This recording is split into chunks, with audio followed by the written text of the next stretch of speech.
Assalamualaikum. Magandang pagkakataon ang International Women's Day at National Women's Month upang ipagmalaki at ipagdiwang natin ang mga kahangahangang kontribusyon ng mga kababaihan sa ating pagsulong bilang isang malayang bansa. Para sa atin, dapat ay laging may puwang, oportunidad o kalayaan ang mga kababaihan para magpasya at ipakita ang kanilang kakayahan, dunong lakas at mga taglay na katangiang mahalaga sa ating buhay.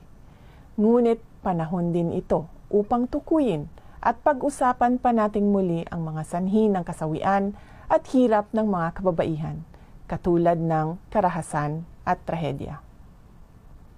Isaisip natin si Dr. Charmaine Baroquillo na isang kawani ng pamahalaan na biktima ng karahasan at ang abogadang kasapi ng New People's Army na namatay sa Bohol habang pinaglalaban ang bulok na ideolohiya ng terorismo at pagpapabagsak sa pamahalaan.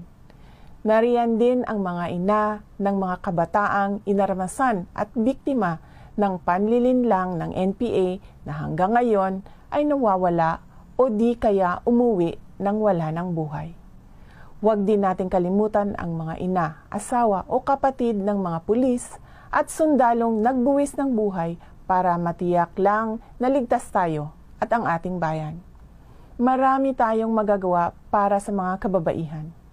Makiisa tayo sa mga biktima, isulong natin ang sapat at angkop na edukasyon para sa publiko, tulungan ang mga grupong tunay na tagapagtanggol ng karapatan at kapakanan ng mga kababaihan. Suportahan natin ang mga batas para sa kababaihan. At bilang mga pamilya, tandaan po natin na pundasyon ng isang ligtas, patas at maunlad na lipunan ang ating mga tahanan. Mga kababayan, patuloy tayong maging matatag tungo sa pagtaguyod ng isang bansang makabata at mga batang makabansa. Ang lahat ng ginagawa natin ay para sa Diyos, sa bayan at bawat pamilyang Pilipino. Syukran.